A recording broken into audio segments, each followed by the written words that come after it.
Great. There we go. All righty, so let's get me into my presenter mode. So we're talking today about the Anchor, Read, Apply component of guided reading to support comprehension of text for students with complex communication needs. So let's jump in. Now, today we're hoping to review the process of coming up with purposes for reading to really support comprehension. So some very very simple to very complex purposes for reading a text, because we'll want to read the same story multiple times for different purposes because we know that really helps students. We're going to talk about those differences between using the typical throwing a barrage of WH questions at students. Where is the boy? Who ate the pizza, etc., and use of this strategy called Anchor, Read, Apply to assess our text comprehension in students. And I'm going to give you multiple examples of using this approach to support text comprehension. And then Erin is going to talk about how to support students in everyday listening, getting them to get the idea of that anchor and listen, apply. So we'll be talking about how to extend that for students who are using augmentative communication. So in our 5 steps, we always try to ground ourselves. We're going to talk today about strategies for scaffolding reading or listening comprehension. Just simple tools, things like chart paper. Sometimes we might have student forms where they're going to indicate a yes or a no, give a check or an X type thing. And we are assuming that students have a robust AAC system so that they can be more full participants. Shared reading and guided reading, I just want to let you know the difference. In shared reading, the students and teachers are reading and talking about books. And these are books that are highly engaging, and the goal is absolutely not answering questions about the content. We are not trying to find out who done it or where or, these types of things. We're doing a lot of text to self, talking about books and really talking about, oh, they have a dog. You have a dog too. Oh my gosh. Making those kinds of connections. We might be talking about text-to-text connections in shared reading, things like, oh, we read another book about a big bad wolf. Oh my gosh. So that would be our text-to-text. And sometimes we're trying to expand meaning of the world by reading our books. We're really using our books to support our students in learning about augmentative communication. But the goal is not to answer questions about the context. In guided reading, the focus is on comprehension of the entire text. This is what we're talking about today. You're listening to a text and you're understanding it at a bigger level. And we're not talking during the reading. We're reading for one purpose each day, only one purpose. And I'll tell you the purpose before we start reading so you know what to listen for, what to focus on. And then at the end, I'll help you figure out if you understood that purpose. So that's what we're talking about today. For students who are beginning communicators, shared reading is a priority. We don't want to leap into guided reading. We want to make sure that they are having lots of rich experiences to read books and talk about them, etc.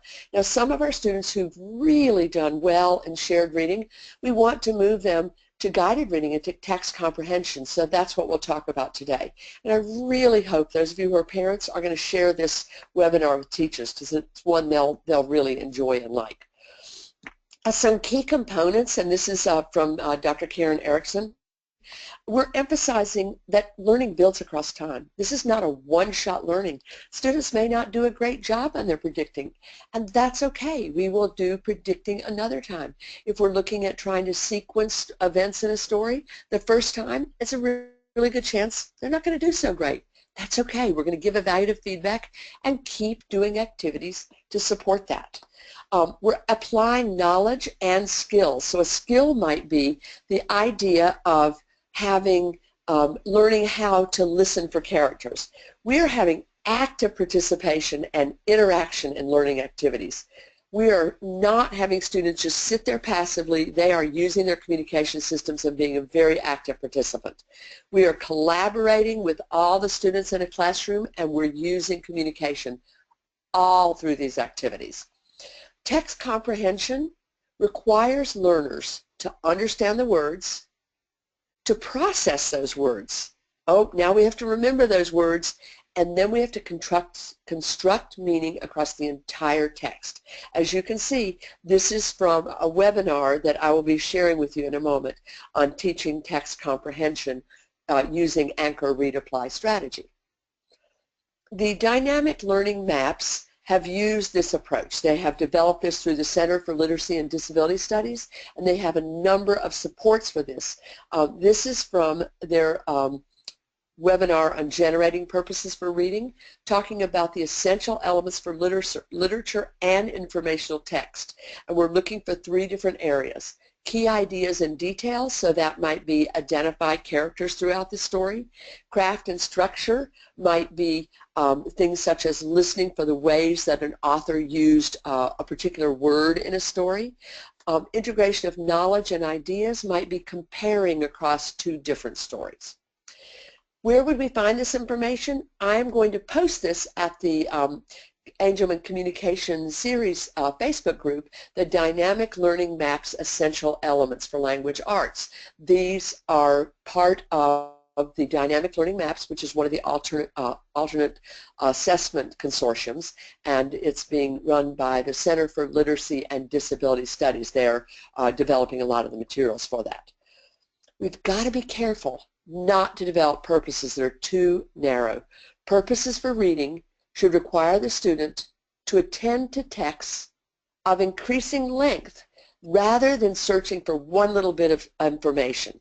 We're going to increase the length of a story and help the student understand throughout the story all of the characters. They're not going to just try to identify one little bit of information. We want to move beyond factoids. What's the name of the cat? Where's the boy hiding? Who scared the girl? We've got to move beyond those rote questions. We think that when we read a story and then ask a whole bunch of WH questions, we're really helping, but what that's doing is just testing. We need to help students develop comprehension strategies across a book or a chapter of a book. So therefore, we need to be engaged in teaching so that they'll have the skills to help them comprehend new information. So let's try it. You're going to be answering this question. I want you to just do a thumbs up if it's good. I want you to participate at home, and a thumbs down if this purpose is too narrow. Name the setting of this story. That's too narrow, because we can find that on one page, one time, and then we don't have to listen anymore for the rest of the book. We can go, got it, finished. Describe a character.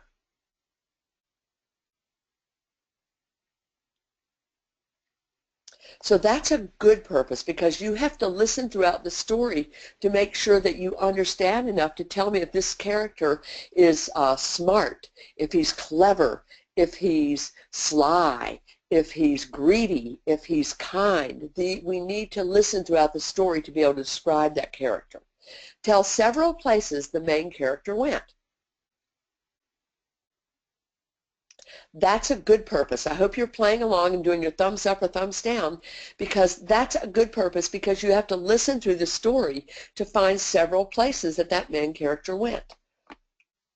Tell where the boy hid.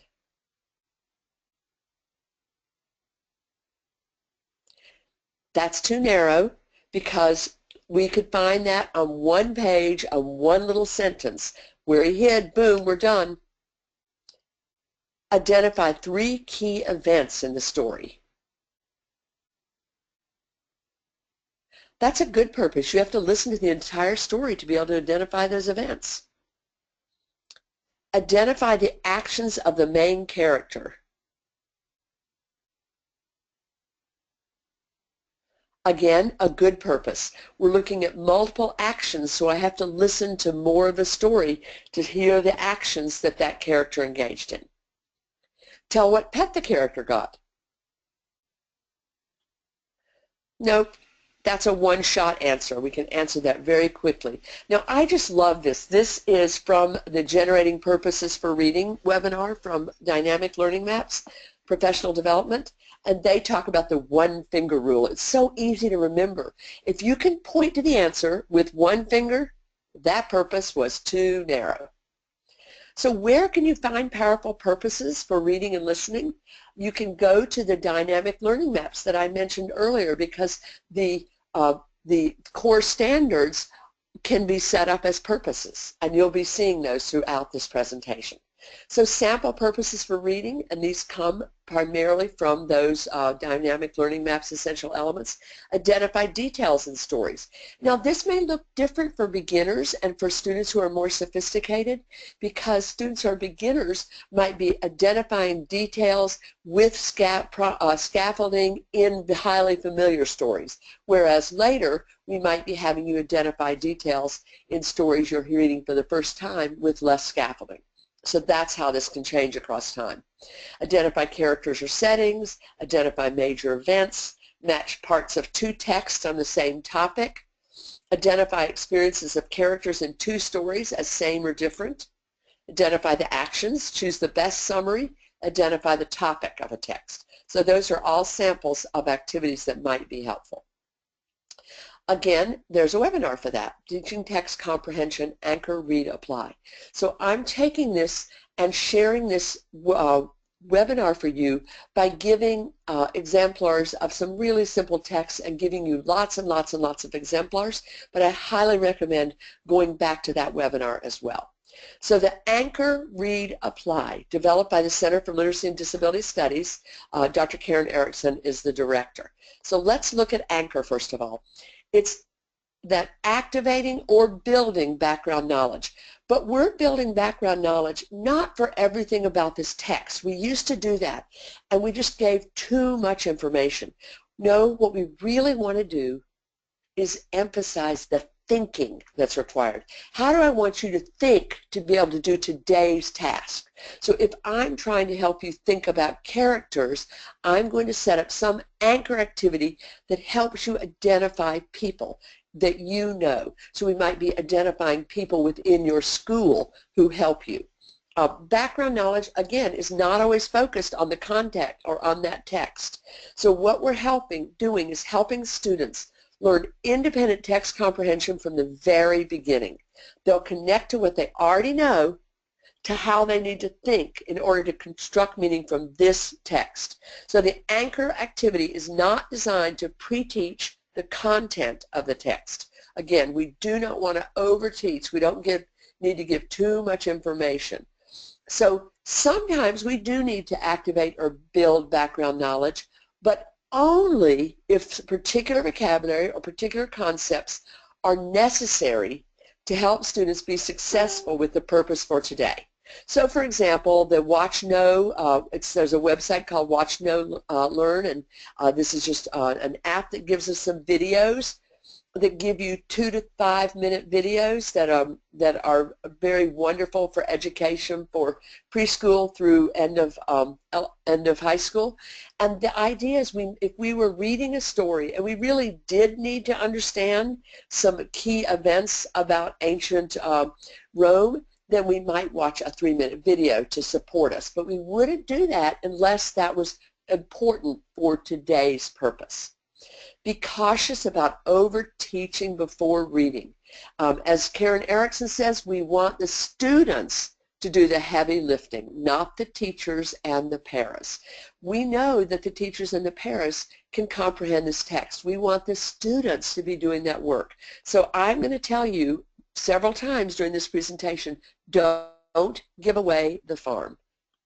So when we're anchoring, we set a purpose for reading. First of all, we did a little background knowledge building about today's purpose, and now I'm setting that purpose. I'm sharing that purpose very explicitly with students. The purposes, again, we'd like to link those to those grade level standards. The core content connectors are essential elements. Not all purposes apply to every text. So if you're reading Goodnight Moon, that's not a book that might be wonderful for talking about characters. So that's just the kind of thing we want to think about, that every text that can be read for multiple purposes, but not all purposes apply to every single text.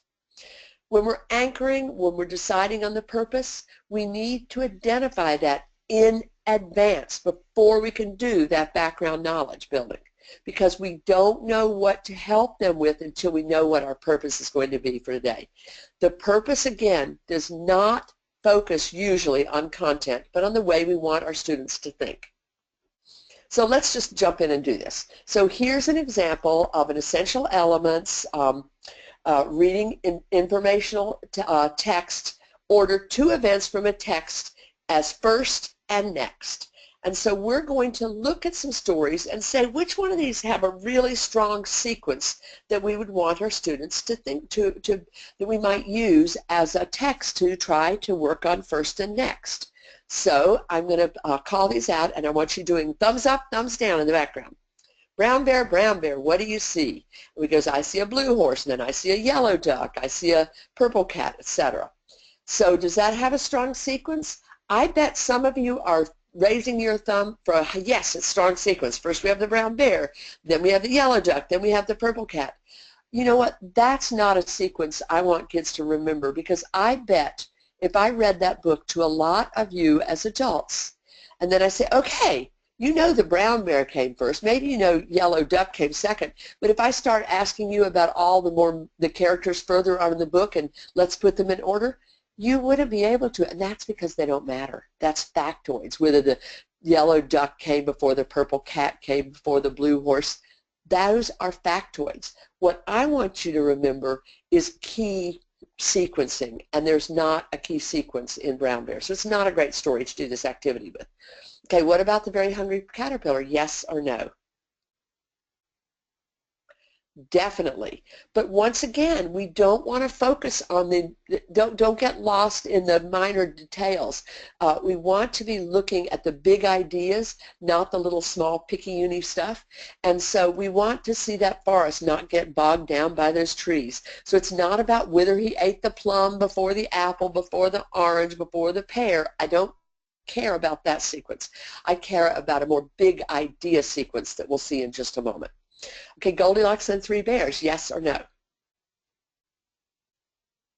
Oh my gosh, yes. Goldilocks, first she goes into the house, and then she starts interfering in their lives, and then they come home and they find her asleep, and then she runs out of the house. And yes, we might be able to remember that she ate, and then she sat in the chair, and then she fell asleep. But though the key thing is that she came in the house and she was, eating and sitting, etc. Then she fell asleep, then they found her, and then she ran out of the house. Those are the key elements that we'd want kids to be able to remember. Last one, Goodnight Moon, yes or no? Not so much. I certainly don't remember who she said goodnight to first. If you tried to make me sequence that, I would just be weeping. I would be so frustrated. So that's not a great one for sequencing. So let's just jump in and look at an anchor activity. If the goal is sequencing, what might we do? So we're going to sequence for the Very Hungry Caterpillar. Do you see anything about caterpillars or cocoons or butterflies on that picture? No. But we do see something that the students know about, a sequence that they know about. We're anchoring to their lives. We're anchoring to what they already know, or building something for them to anchor onto. Ooh, you know a lot about first and next, I say, pointing to the schedule. So when we come into class, guys, what's the very first thing we do? And you know what? So many students are going to be able to do that because they know that they've been talking about this. And so they know that it's first math and next is science. Okay, after science, what's next? Specials. We could even come down to social studies and intervention and say, which one would be next? What's next? The idea that sometimes you skip a few little tiny details, and which one is the next one. So that's how we connect and we anchor to their lives. You could also anchor it as something else. If they don't use a visual schedule, what's something that they just know so well? So maybe toothbrushing happens every single day in class. And they know that first you have to get your toothbrush, then you have to put on the toothpaste, then you have to put water on it, then you brush your teeth, and then you rinse it off, and then you put it away. Okay, let's pick the three key steps to that. Get your toothbrush, put on toothpaste, brush your teeth. So that's how we might be looking at sequencing, something you already know. We want to teach you how to do the task we're about to do. So the purpose, read the book so you can decide what comes first and next. That's what we're actually saying to the students. We are telling them our purpose because we want them to get it and be successful. It needs to be really clear. It's a read so you can or listen so you can. So let's go back and look. I said read the book so you can, okay? So we want to remind them about today's purpose one or two times during listening. Remember, you're listening so you can find out what comes first and next in this story. We're just being very specific. By the way, I often write down the purpose on a sentence strip and hold it up and point to the words as I do it to give that visual support for students and to help them be successful. But you know what else it does? It helps me say it the exact same way every time, okay? During the reading phase, we're reading the story. We're stopping only one or two times to remind them of the purpose. That reading could be independent, it could be with a partner, it could be read aloud, it could be computer read. So remember that this is about text comprehension, not necessarily independent reading comprehension, okay? But we do not stop and talk about the story. We do not give away the farm. We don't say, oh, did you hear? That was the first thing. He started eating all those foods. No, that's giving away the farm. Don't do that. Don't give it away. So during the apply step, we're helping them sequence photos or sentence strips, the first, the next, and the next. So we have the caterpillar made a cocoon, the butterfly came out, the caterpillar ate a lot of food. I've got these three statements, you might have four. I've got three things from that story, and they're going to try to put them in order. We're going to go back to the story. This is huge. Did you notice that I said, you know what, it doesn't say it on there. You might want to write this in. Accept all answers. We want to make sure that whatever they say, we don't go, no, he didn't make a cocoon first. He ate the foods. No, we're going to accept what they say. Then we're going to go back to the story and help them figure out a sequence. We're going to give them that evaluative feedback so they can help us figure out that he's eating a lot of food. I'm going to give you another story now. We're going to do a story called The Hero. This is from an app that a student I work with loves very much called Storytime for Kids. And it's a book about a boy who's traveling through a large forest with his mom. He saves her from robbers and a tiger, and then he builds her a shelter, and then he finds her food. Finally, he wakes up and he realizes it was all a dream. So that's the synopsis of this story. What we have to do is pick your purpose before we can do an anchor activity. I've got to know what my purpose is, or I can't know how to help you figure out and think in the way that will help you be successful with that purpose. So my purpose is going to be to describe a character in a story. So my anchor activity is to activate background knowledge. We're going to describe a character. You know a lot about describing. One of the things we try to do is talk to students to remind them that they have a lot of knowledge that's going to help with this task. You know a lot about describing.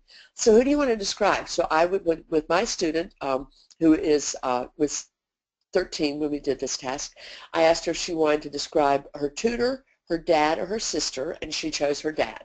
And then I went on her communication device and came up with a couple of example words that might or might not describe a dad. Strong, scary, short. And I said, you know, if you have any ideas, just share them. And she went on her device and said, bring. And I said, oh, I'm wondering if you're telling me that when your dad goes on trips, because he is a pilot, does he bring you back things? And she just vigorously used her head to answer yes. And I said, is it okay if we use the word generous for that? And she just beamed, yes, yes, yes. So we added generous to it. And then I said, so are there any other ideas? And I went to describing words and sort of set her up on a page, and she said funny. And I'm like, okay, let's add that to our list. So we add these to the list, and then we go down one by one, and I say, okay, we're talking about your dad now. Would you say your dad is strong? Yes or no? So we're doing partner-assisted scanning, and she answers yes with her head. Is your dad scary? No. Is your dad short? No. Is your dad generous? She now goes on her communication device and uses eye gaze to answer yes, yes, yes. Is your dad funny? Yes. So we've got this chart now, and I know that she understands the thinking that's necessary to do this activity. So let's go see what happens. So now while we're reading the story, I say, we're going to read a story about a boy. Here are some words that might describe the boys. So actually, sorry, before we read this, I do an anchor. We come up with a list of words. We used this many of the same words from her list, and I added a couple of others, nice and happy. And so I said, read so you can describe the boy in our story. So we just set up the same kind of task. And just for engagement, she just adores Doodle Buddy, so we put her little chart in Doodle Buddy because then she could see it and have fun with it. And now we read. I remind her of today's purpose. Remember, you're listening to find words to describe the boy in this story. Now, do you think I stopped her when there's a section where he's really brave or where he's really being helpful and kind to his mother and said, oh, kind, look, he's being kind. No, no, no, no giving away the farm. So then we complete a task that we voted, and she voted that he was strong, he was not mean, he was brave, he was not funny, he was nice, and he was happy. So she is really, really nailing comprehension for this activity.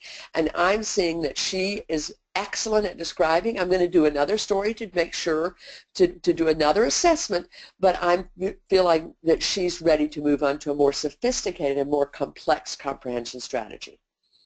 But we've gone back to the book, and now I'm giving evaluative feedback. Oh, let's see. We go back. Oh, he was really brave here when he scared the robbers. So yes, so I took green and I circled that the ones that she got right, that she was able to document. We might teach these strategies through easy books and then extend. So I'm going to read a book, and you're going to, first of all, we're just going to see what other purposes might be good for reading this book. It's called Good Day, Bad Day. So here it is, and let's watch this book. Good Day, Bad Day. I had a bad day at work, but it was a good day too. First, I dropped some French fries. It was not pretty. Then a pretty girl came in. I dropped her burger. It had lots of ketchup. It was not pretty. Next, another pretty girl came in. I dropped her drink. It was the biggest one. It was not pretty. Finally, another pretty girl came in. I did not drop her French fries. I did not drop her burger. I did not drop her drink. She asked me to sit with her on break. I guess it was a pretty good day. Pretty sweet. So that's the story. Could we use that for predicting? You betcha. Predict why it was a good day or why it was a bad day. Could we use it to sequence events? Yes, but I wouldn't be sequencing what he dropped first because I wrote that book and I don't remember what he dropped first and second and third. So I would be listening for the big ideas that first of all he dropped a lot of stuff, then he didn't drop a lot of stuff, and then a pretty girl asked him to sit with him. Those are the key events. Setting doesn't really change, so I wouldn't do that. Feelings, oh my gosh, this is a fabulous book for identifying feelings of the main character. Actions or events, what are some key actions in the story we could do? The best title, this would be great for. We could certainly have students write a new ending, etc. So lots of fun things we could do with this book. But what we're going to do today is talk about feelings. And I say, when you're working really hard, how do you feel? Let's make a list of feelings on the board. So students are calling out their feelings, and then individual students can vote on whether they feel that way. When you're working, do you feel happy? When you're working really hard, do you feel happy, yes or no? Sad, yes or no? Frustrated, yes or no, etc.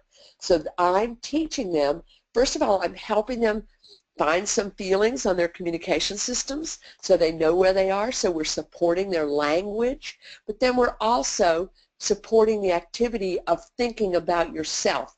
Do you feel happy when you're working? Do you feel sad when you're working, etc.? So now we're going to read to find out the feelings of the boy in our story. Does he feel happy or sad? And so we read that book that I just showed you. We don't spend a lot of time, and then we come back to apply. We give the list, how do you think he felt when he's working? Did he feel happy, sad, frustrated, tired, bored, scared? We accept all answers. Then we go back to the book, and that's where we give that evaluative feedback. When we go back to the book, we do things like, show me, you said that he was sad where he was working. Can you show me where he might feel sad?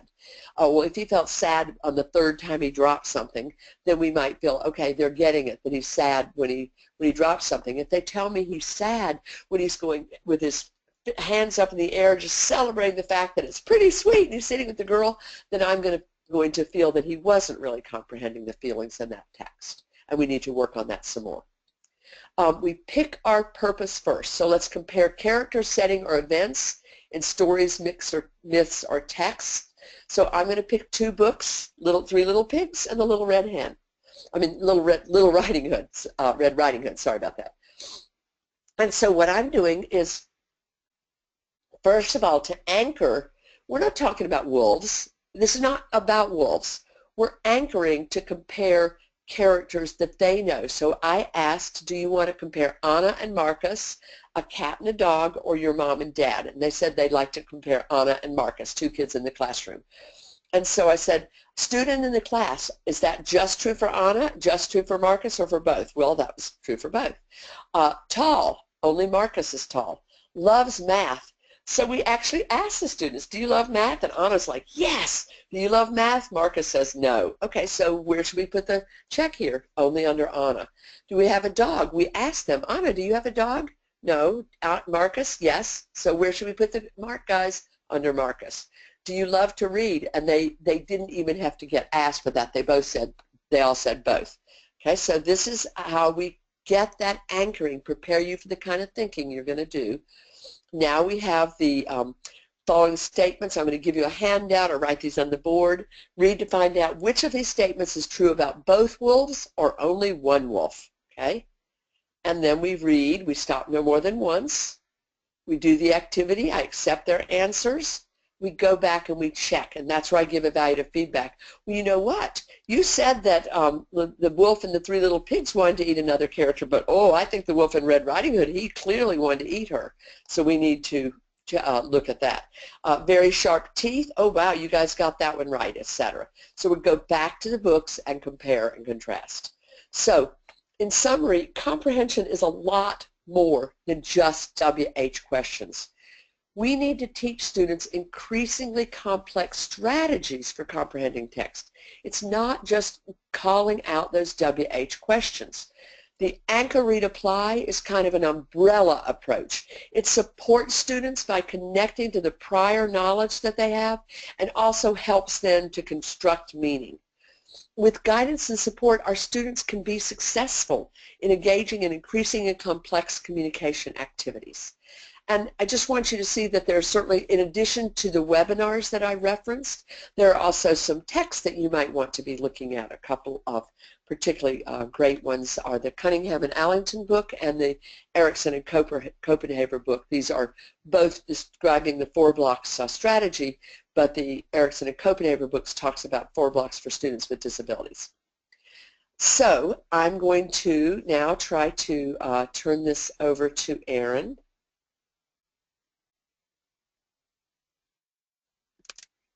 Let's see.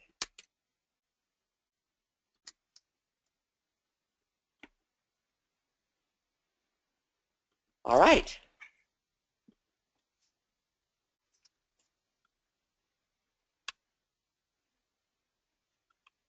All right, so can you see my screen? Yes. Excellent.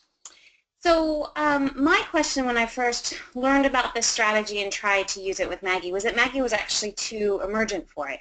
She hadn't yet started using her communication system to really respond to text. So we were still working at a stage of my daughter Maggie needed to become more engaged with books, to start commenting on them, to start interacting with them, and just to gain more knowledge of her communication system.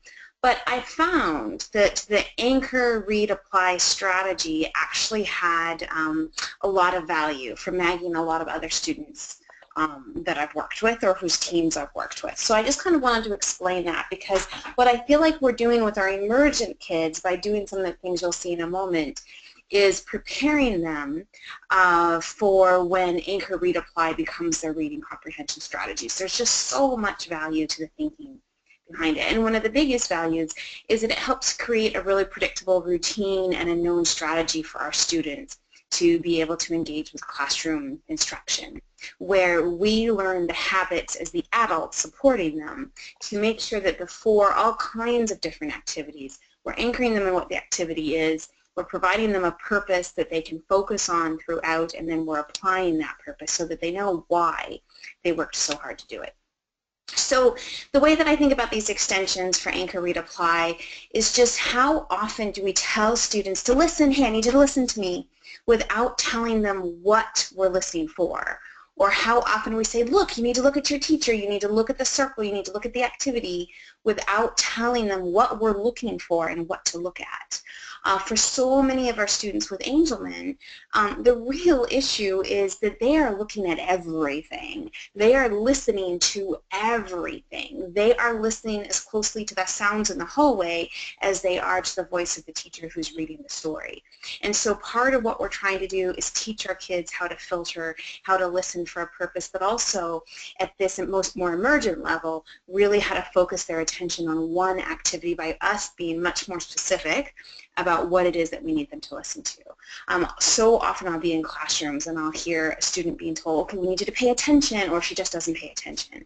But we often haven't told her what to attend to and why it matters. So maybe she actually did attend or was attending, but then didn't see kind of the payoff, didn't see the result of having attended. So what this Anchor, Read, Apply strategy can do for us is just really help us make sure that we're kind of developing our students' skills to be able to learn and to attend by us being a lot more predictable and systematic in how we support them. So what we're doing is telling our students what to look for or what to listen for and why, so that they realize that when we're giving them these instructions, there's a purpose for it and they're going to apply it. And so it's kind of high stakes. We really need them to attend. We're not just saying pay attention because I'm telling you to, but we're really helping them see the value of learning to target their attention. And we're also beginning to support them and teach them to filter out all that excess stimuli, because most of the attention issues we see in our students with Angelman is that real inability to filter excess stimuli. So we need to start early, kind of teaching them how to filter all of that out. So providing the why. This means not just telling kids, okay, I need you to line up, but we're lining up so we can go to lunch. We're washing our hands so that we can eat. We're getting our coats so we can go to recess. We're listening to our friends in the circle who are talking about their weekend so we can share what we did this weekend too. And with the Anchor, Read, Apply, like Carolyn talked about, students, when we redirect students' attention, during the reading activity, we try to, as little as possible, redirect their attention to reading, but when we do, we're always redirecting them to the purpose. When we're struggling to get our students to line up or to wash their hands or to get their coats, we redirect them to the purpose as well. So if I've got a little guy who's sitting in a circle and we're listening to all of our friends talk about their weekends, and now it's going to be our turn to talk about our weekend too, I'm not just going to say, I need you to sit quietly. I'm not going to just say, I need you to listen, but we're listening to our friends because they want to hear what you're going to do this weekend too. We're providing the why, and we're being specific. So watch my hands so you know how to do this. I'm going to show you how to do this. You need to watch my hands so you can do it too.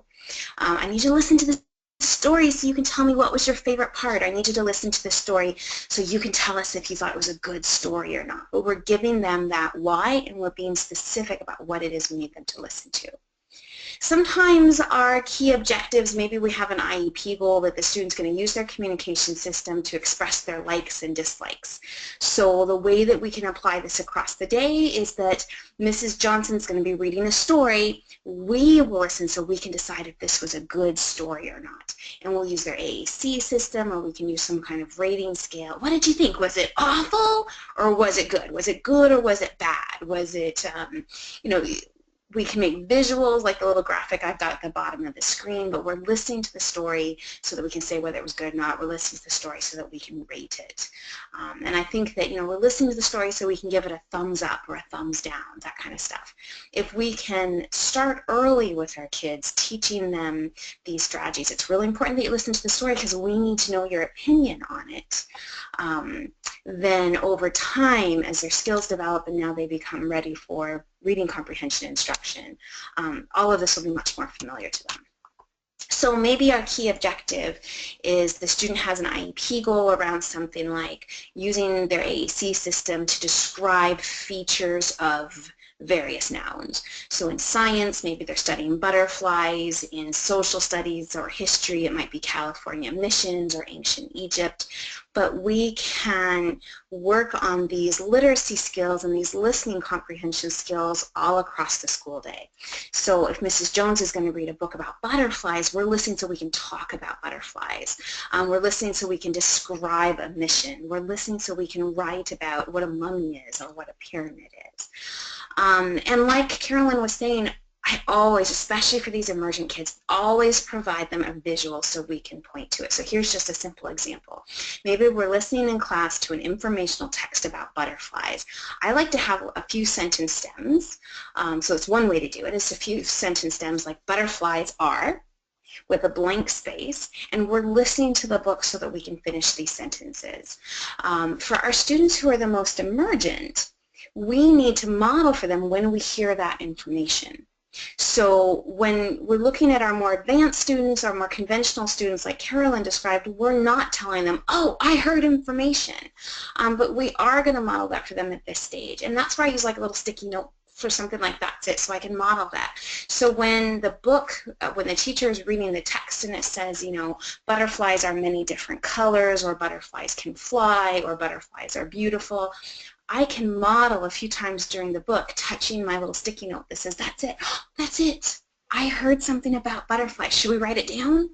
Butterflies are colorful, right? Or if I heard something that butterflies are not, I can model that. And I find that if our students have these sort of simple visuals, they're much more able to attend. Our convention students are much more able to.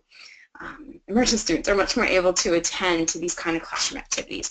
And by all means, use graphic organizers instead, or use whatever else you've got that you're finding works. But there are so many different kinds of graphic organizers. So here's just one example where as we hear different things in the book, maybe we're going to fill them in on the graphic organizer. And I like to model at least a few times that kind of going, oh, that's it, I heard that. Did you hear that? I heard that. So that our students really begin to focus on the language of the text. Here's just another example. A mummy is, a pyramid is, and we're just listening for information. What I like to do after the activity is now maybe we've made 3 sentences about mummies and 3 sentences about pyramids. Maybe we're going to choose the 2 that we thought were the best. So we heard information during the story, and now we're going to say, what do we want to report back on what we think a mummy is or what a pyramid is based on that. So review them back with the student and let the student choose the sentence that's going to be used now as part of the assignment or whatever else we're doing in class. Lots of different graphic organizer options. There's so many out there. I'm just showing you free ones just that you can find from any Google search. But lots of different ways that we can gather information as kids are reading. And it's okay for these emergent kids, it's okay for us to be modeling it while we're listening to the text. What I find is that a lot of our students, maybe they've gotten all the way to middle school like my daughter has, and so often they've been told, I need you to sit still, I need you to listen, I need you to be quiet, but they haven't been told what to listen for, and they haven't realized how much information other people are taking from text. And if we just get a little more intentional with just things like this, deciding what the purpose for listening is, and then modeling how we're taking information and how that information is can be captured, captured in notes or however we're doing it. It's just very valuable. I loved the examples Carolyn showed where she used the student's communication system to come up with describing words, and then for content areas where students might know absolutely nothing about pyramids or mummies, we can do exactly the same thing. We can find those describing words in their communication system. I was just working with a student here in Canada who is a social studies lesson. What was the big idea that we wanted all the students to take away from? How was she going to attend to this? It was like a 30-minute lecture for her classroom teacher, from her classroom teacher. So how was she going to be able to attend? She's got some really strong language skills for one of our kids. So we said, okay, I think what we want is, can we identify while we're listening as a Canadian 3 things that she can do in terms of a Canadian's rights and responsibilities? What are 3 things she can do and what's 1 thing she can't? And she's still at that more emergent stage where she might not be able to hear that classroom lecture and come up with this on her own. So we're going to scaffold that and we're going to model it, and when we hear the good stuff, we're going to tell her, oh, I think that's it. Did you hear that? I heard that. And this is a really easy activity for peers to do as well. My experience is that, especially in an inclusive classroom, there's always other students besides our student with Angelman who struggles with attention, and those are the students that we can bring into this, to have them, give them this scaffold, ask them to model their thinking as they hear information, and now we're really developing the skills of more than one student. And just my last example, so what's our key objective? Maybe the student's IEP goal is to learn to use her communication system to compare and contrast. And in geology, we're talking about rocks and all the different kinds of rocks. In social studies, we're learning about early pioneer settlements. Maybe we're studying the differences in geography between 2 different countries. But however we're doing it, we're going to give our students, again, that really specific purpose for what we're listening to. And we're not just applying this to reading. We can do it to any classroom demonstration. You know, we're watching this science experiment so that we can.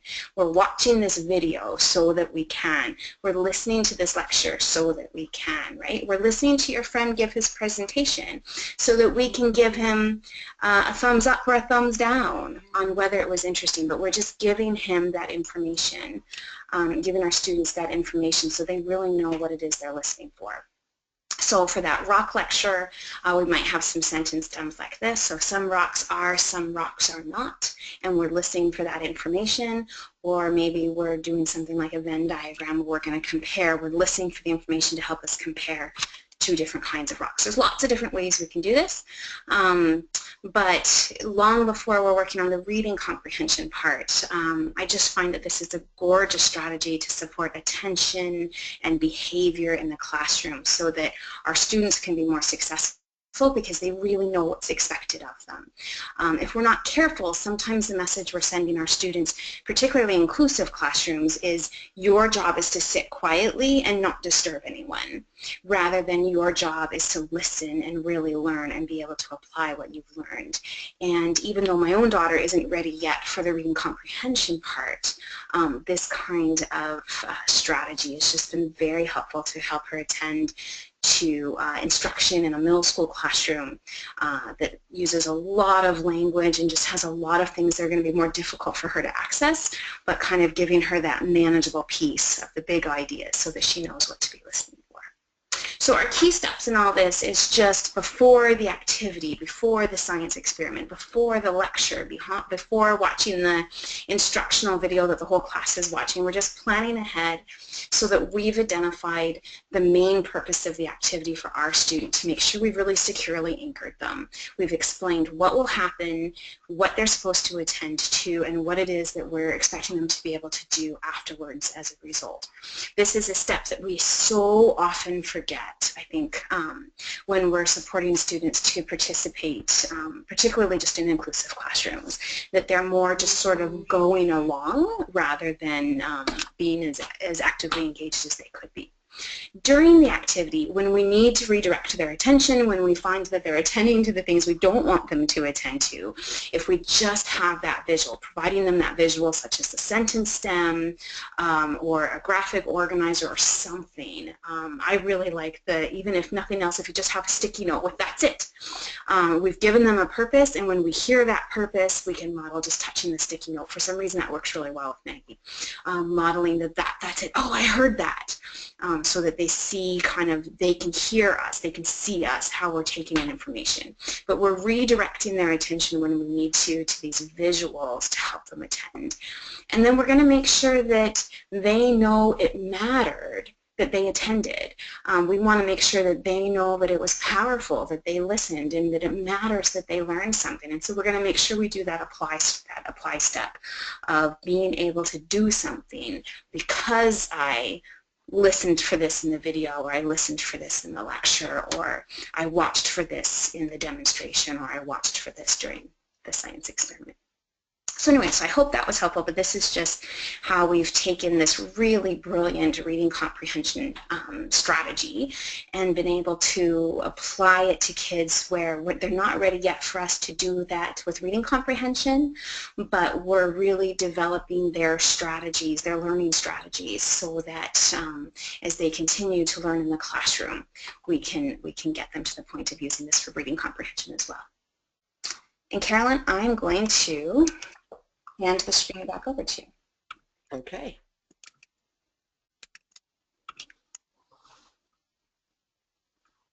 Erin, that is absolutely brilliant. I love, love, love it. So let me just scroll down for a moment. So this was sort of my response to all of this. I think some of you have already seen this, but I think it's really important. We hear this so much more than I can bear. We only teach functional skills. Seriously, because what is more functional than literacy? So we can support students, including students who have significant disabilities, in growing their literacy skills, including language, all the brilliant things Erin was talking about supporting students in understanding, getting that really powerful language base for literacy, but also the idea that she's a very active participant. She's not just that when students are doing the kinds of activities that Erin's talking about, they're extremely active. They're not in a passive role. They're not being told basically sit down and shut up, which we often is the unspoken message. And so we want to make sure that we're supporting their language and their text comprehension. So hopefully there's some strategies here that have helped you. Some possible next steps are to think about how you could set up that anchor, read, apply with a book that your students love. So you might take a book that you already are doing, such as The Very Hungry Caterpillar, and just try to do that activity that I showed, taking a sequence that would make sense to your student. To share that webinar, if you're a parent, that you're really sharing that webinar link with their teachers and hoping that they'll share that, to post and read on Facebook about this. As I said, I'm going to make sure that there's a link to the dynamic learning maps, essential elements on there, and also a hot link to each of the 2 webinars that I suggested, because I'm not sure if from the handout if you can just directly link. So then also read Facebook posts, contact us if you need to. Try to build that augmentative and alternative communication using the anchor, read, apply approach in both literacy activities. So when we're reading about a book, we're using their words to describe. We're modeling. If they don't have the rich knowledge of all the describing words, this is a great way for us to make those words meaningful and powerful and kind of fun. So we're building it during our literacy activities, but also during activities that weren't essentially intended to be literacy, such as a talk from a parent or just standing in line waiting for lunch. That's brilliant. And then, of course, we hope you'll plan to attend next week's webinar. We hope you'll be writing in your questions or raising your hand so you can be called on, but while we're waiting, we just want to remind you that the ASF Communication Training Series is made available by the Angelman Syndrome Foundation and also a generous grant from the Foster Family Charitable Foundation, a family foundation established in Central California. And I continue to be so grateful for this opportunity. I cannot tell you how much I've learned this year from doing these webinars. I've learned so much from Erin and Maureen and Mary Louise, and I've also learned a lot just in trying to apply this in my own. So let's jump back to questions and see if we have any.